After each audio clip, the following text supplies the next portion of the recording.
वो साजी सब चोर के खा जाते हैं।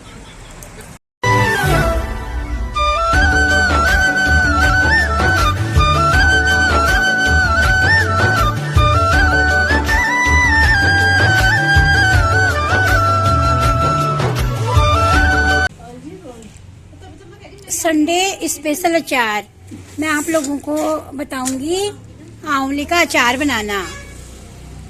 सर्वप्रथम तो आंवला में हल्दी और नमक डाल के उसको 2-3 दिन के लिए डिब्बे में बंद कर देना चाहिए। फिर उसका सारा पानी निकल जाता है, जो भी कड़वा पानी होता है। तो उसके बाद फिर एक दिन उसको थोड़ा नमक और मसाले मिला के धूप में सुखा लेना चाहिए। उसके बाद अब आगे की प्रोसेस मैं करूंगी। फिर वो मैं दिखा रही हूँ आंवले का अचार कैसे बनाते हैं। तो सबसे पहले तो मैंने 3 दिन तक आंवले को नमक और हल्दी मिला के एक डिब्बे में बंद कर लिया था, और उसका जो पानी निकलता गया कड़वा, उसको मैं फेंकते गई। और अभी मैं अब उनको तेल में फ्राई कर लूंगी।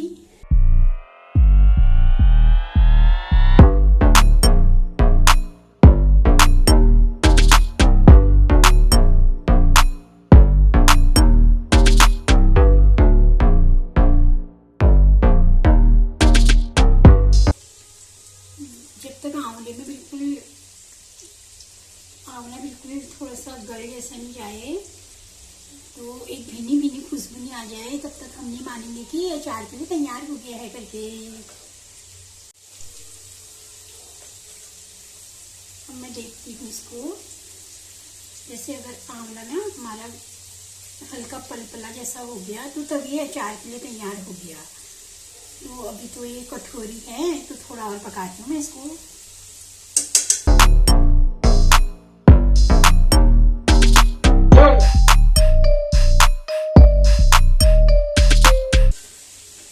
एक बार फिर से ट्राई करती हूँ मैं। ये बिल्कुल हो गए नहीं हुए करके, बिल्कुल पक गए हैं। अब बिल्कुल नरम नरम हो गए बिल्कुल ये। तो अभी अचार बनाने के लिए तैयार है। अब मैं एक बर्तन में इनको निकाल देती हूँ, मसाले मिला लेती हूँ, फिर ठंडा होने पे डिब्बे में भर दूंगी।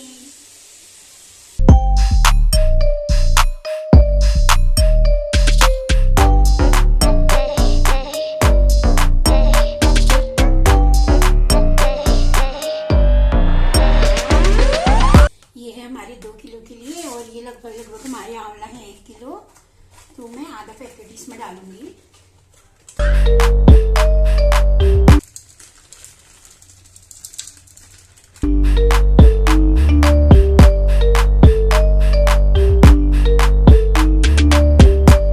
दूसरी बार के लिए रख देती हूँ। अब इसको मैं सारा मिला लूंगी।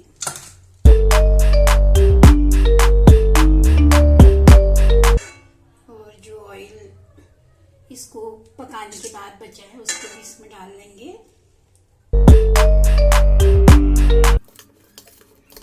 हाथ नहीं लगाएंगे हम, हाथ लगा के क्योंकि अचार खराब हो जाता है।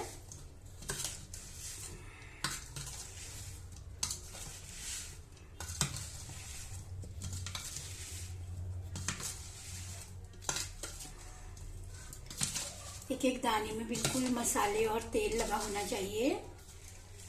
नहीं तो अगर सारे उसमें मसाले और तेल नहीं लगे होंगे तो उसमें फफूंदी लगने का डर रहता है अचार में। और इसको लंबे समय तक रखने के लिए हम इसमें थोड़ा सिरका भी डाल सकते हैं। मैं तो नहीं डाल रही हूँ क्योंकि हमारी बड़ी फैमिली है, तो हमारे बस 1 महीने में ही हो जाएगा ये अचार फीस।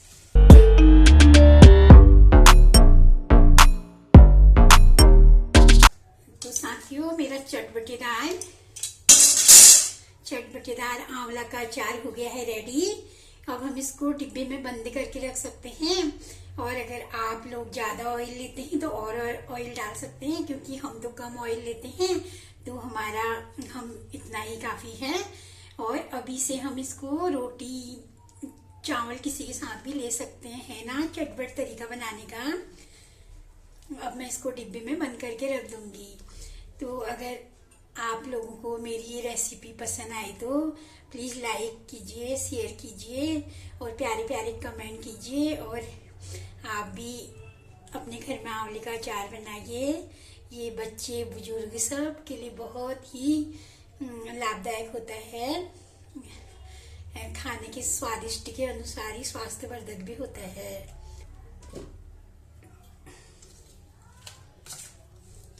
जरा ईजा को चखाती हूँ, देखती हूँ कैसा हुआ है। तो अभी मैं अब ईजा, बाबू और ममता को खिलाती हूँ अचार, और ये लोग बताएंगे फिर कैसा हुआ है करके। चम्मच रख दो बाबू, लो थोड़ा चख लो।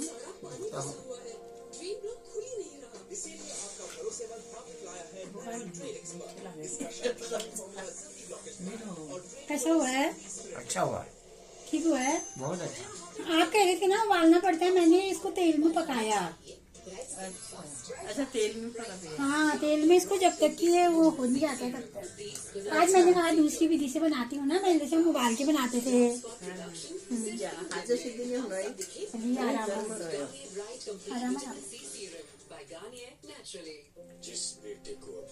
कैसा हुआ है?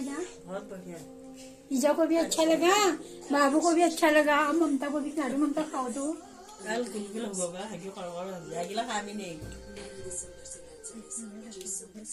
चेक करते हैं। रोज इतनी दूर क्यों जाती हो? बेटी रिकॉर्ड तोड़ते। कैसा हुआ है? अच्छा हो रहा है। अच्छा हो गल रहा गया है? अभी तो ये गल गया ना? उस समय टाइट हो रहा था ये। Thank you. अच्छा बनाया भाभी आपने। अच्छा हुआ है? हाँ हाँ, देखो ईजा दूसरा भी लेने लग गए। अच्छा लग रहा है ईजा को। आप लोग भी जरूर ट्राई कीजिए। हेलो साथियों, हाय। अभी आप ईजा जा रहे हैं वहाँ पे धूप में, थोड़ी देर धूप में बैठे रहेंगे। और मैं तो कहती हूँ मतलब जरा ईजा बाबू का साथ हुआ। देखो मैं चले जाती हूँ ड्यूटी, दो साजी दुकान में, और क्या कहते हैं ना, जब साथ हो तो एक दूसरे से बोले, कभी लड़ाइयाँ भी होने वाली हुई बूढ़े बाढ़ों की, होता ही है सब बुढ़ापा में, और कभी अच्छे से भी बोले। और क्या कहते हैं, साथ हुआ तो बहुत सौ हो जाता है, क्योंकि आजकल की जो नई जनरेशन है उसे भागना ही है, दौड़ना ही है। अगर वो भागेंगे नहीं, दौड़ेंगे नहीं, तो लाइफ इतनी आसान नहीं है आजकल कि जैसे महिलाएं घर में रह के भी मतलब वो कर सकें। एक दौर ऐसा है जिस समय मतलब बच्चे जरा बड़े होने लगते हैं, तो उस समय बहुत ज़रूरतें होती हैं। तो थैंक गॉड ईजा बाबू मतलब अब साथ में बैठे रहेंगे, वो गप्पे सप्पे मारेंगे, और हमें भी अच्छा लगता है कि दोनों जने साथ में हैं। तो अच्छा मतलब दोनों जनों का अच्छा समय निकल जाएगा दिन में करके, फिर वही शाम को आए, सुबह शाम का ही साथ होता है हम लोगों का। और ईजा कौन लगूगा तुमको दिन में ठीक लगता? लागू बा म्हणे रोड में आदिम डेगी बा तो ठीक लागली बा, कोई नहीं भय खावता नानकेनला नेऊन मला दुकान आहे मेरे भाई म्हणलं ए बघा देवन माझा 12 बजे चाय दी जा नियम बघ रोज नहीं बघ। अब संडे के दिन बैठेंगे कल। हाँ तब तो नहीं भोनी जान होनी का हो नहीं चला, बुद्ध ही चला। मैं तो दिन जो जाओ बाय, फिर मिलते हैं। हाँ, शाम को चाय में मिलेंगे फिर ईजा के साथ। तो साथियों अभी मैं जाने लगी हूँ।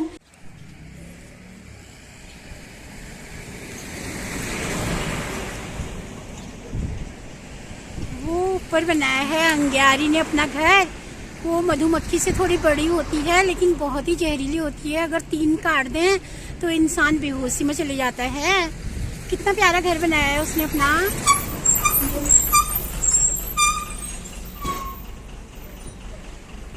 इंसान को घर बनाने के लिए कितने मिस्त्री और कितने लोग चाहिए, लेकिन वाओ बहुत प्यारा सा घर। अभी यहाँ पे एक महिलाएं हैं, उनको कुत्ते ने काटा है। कुत्ते के काटे में मतलब क्या क्या सावधानियां बरतते हैं, उसके बाद क्या करना चाहिए मैम बताएंगी। आपको जब कुत्ते ने काटा था तो आपने उसको जगह को पानी से धोया, घाव को कैसे धोया? पानी से। जब भी हमें कोई भी कुत्ता या जानवर या बंदर कोई भी चीज काटती है तो हमें चलते पानी से, मतलब हमने टंकी खोल के अपने पैर को, हाथ को जो काटा है उसको नीचे रख देना है उसके, और 15 मिनट तक उसको धोते रहना है चलते पानी में। कम से कम नहीं तो 15 मिनट तक हमें उस घाव को धोना होता है, ठीक है। उसके बाद हमें तुरंत आना है अस्पताल, ताकि हमें टिटनेस का, रेबीज का इंजेक्शन लग पाए। और उस घाव पे कभी भी बांधते नहीं है, खुला छोड़ते हैं, ठीक है। पड़ोसियों के पालतू कुत्ता है, उसे टीके लगे हुए थे? नहीं टीके नहीं लगे हुए हैं। अभी हम ऑफिस में आए हैं, मेरी सहयोगी धना मैडम भी आए हैं। और हम अभी रिपोर्ट कलेक्ट कर रहे हैं और हम काम करते हैं।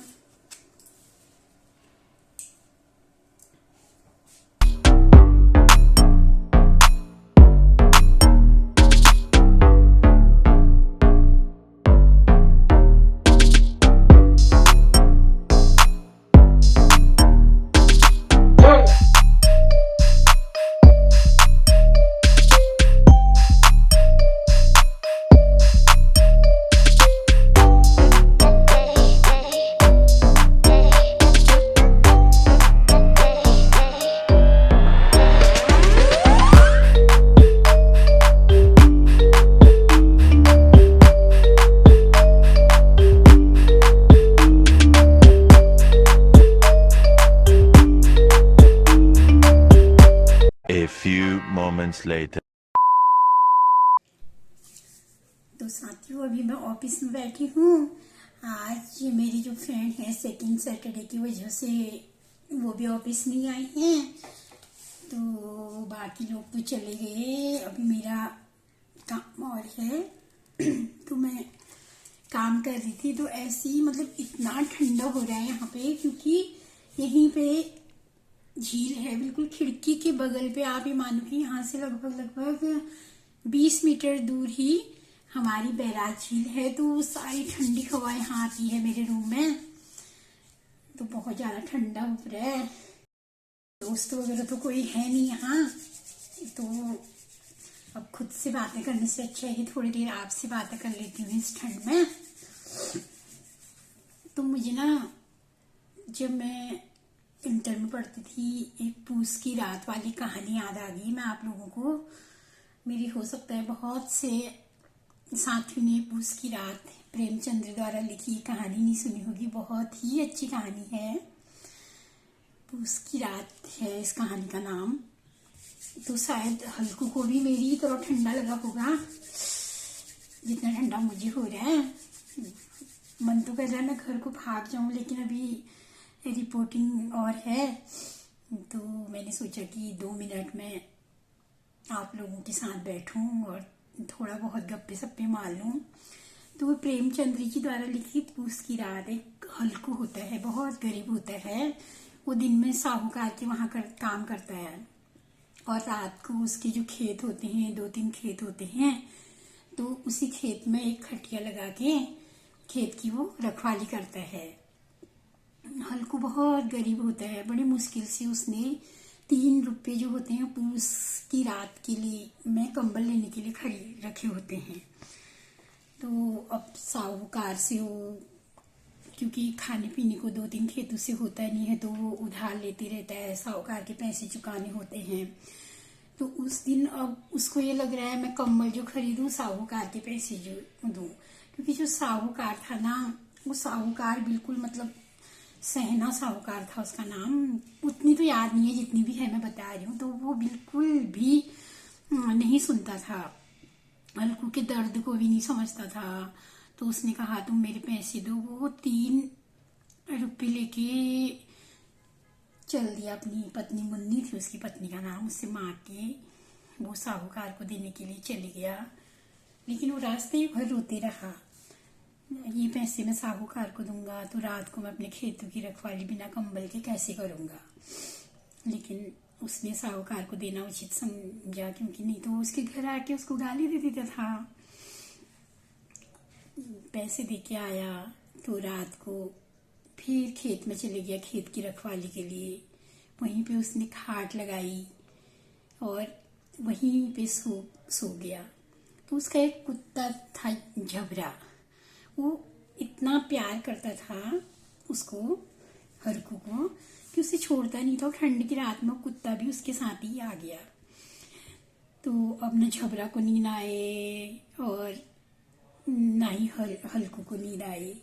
दोनों जाड़े से कांप रहे थे। तो दोनों ने डिसाइड किया कि वो दोनों जने एक दूसरे को गले मिलके सो जाएंगे।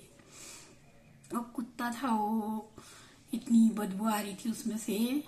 हल्कू को ना मतलब उसकी बदबू भी इतनी अच्छी लगी वो जाड़े की रात में। उसे लगा कि मतलब जैसे कि मैं स्वर्ग में गोते लगा रहा हूँ, क्योंकि गर्मी आ रही थी ना उसके शरीर में।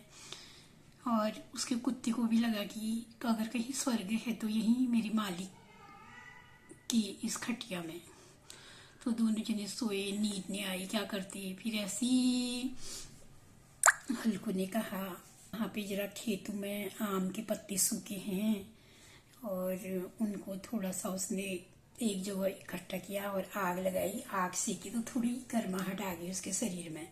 तो उसने कहा चलो अब थोड़ी गर्माहट आ गई तो मैं अब अपनी खेतों की रखवाली करता हूँ। लेकिन उसको इतना आलस आ गया कि उसका मन कहीं उठने को ही नहीं किया। फिर वहां से उसके खेतों में नील गाय आ गई थी और झबरा चिल्लाते रहा, हुकता रहा, भौंकता रहा। कितनी बार उसने हल्कू के पाँव को खींचा, लेकिन हल्कू ने कहा जो होगा अपने आप होगा, मैं मतलब जाऊंगा नहीं। सुबह हो गई लेकिन हल्कू खेत में सोया पड़ा सा, धूप आ गई। उतनी में उसकी पत्नी ने कहा तुम रात में यहाँ खट्टे लगा के क्यों सोए? अगर तुम ये खेत की रखवाली नहीं कर सकते तो तुम क्यों सोए यहाँ रात को? और सारी गाय हमारे खेत को चौपट कर गए हैं। तो हल्कू बोला मेरे पेट में, बहाना बनाया पत्नी से, क्या करता, मेरे पेट में इतनी दर्द हो गई थी, मैं तो मरा मरा बचा हूँ, ऐसा कहा। और आज के बाद अभी खेती बाती छोड़ देता हूँ, दिन भर मजदूरी करूँगा, उसी को खाऊंगा। तो साथियों, मेरा कहने का ये मतलब है कि जैसे हम लोग तो अपने रजाई गद्दों में सोते हैं और हम लोगों के लिए बिस्तर है, और यहाँ पे रूम में मुझे थोड़ा सा ठंडा लगा तो मुझे हल्कू की याद आ गई, वो कहानी याद आ गई। तो ऐसे न जाने कितने हल्कू हैं हमारे देश में जो आज भी ऐसी जिंदगी व्यतीत करते हैं जाड़ों में।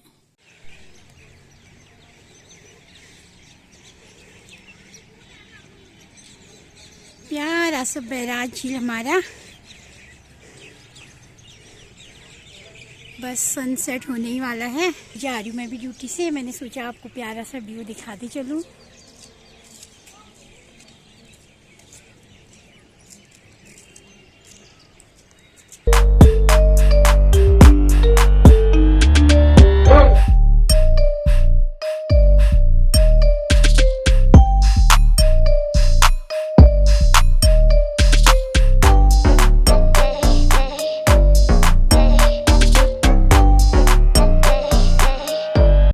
अभी मैं पहुंच गई हूँ घर। अब मूंगफली लाई हूँ, सबको मूंगफली अपने हाथ से दे रही हूँ, नहीं तो दोस्त जी सब चोर के खा जाते हैं। लो, दोस्त जी चोर के खा जाते हैं।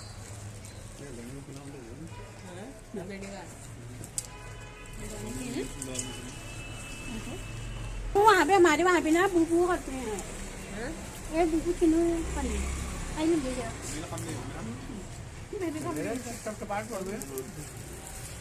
ये टपटपाहट पड़ गया रहते हैं। और मूंगफली आए तो सब चोर चार के खा जाते हैं, कभी नहीं लाते, कभी नहीं खिलाते हमें मूंगफली। तो साजी बना के ला गए हैं चाय। तो वो देवर जी ला रहे हैं गुड़, चाय पहले आ गई थी। सब कम कम पी रहे हैं और मेरा कप भरा है बिल्कुल। गुड़ भी दिखा दो। नहीं मिल रहा ना। अब यहीं पे करती हूँ अपने ब्लॉग को एंडे। अगर आप लोग को मेरा ब्लॉग पसंद आए तो प्लीज़ लाइक कीजिए और शेयर कीजिए और प्यारे प्यारे कमेंट कीजिए। जो पहली बार मेरे चैनल से जुड़े हैं वो सब्सक्राइब कीजिए। बाय बाय, फिर मिलेंगे कल। मेरे देवर जी भी कहने लगे हैं बाय।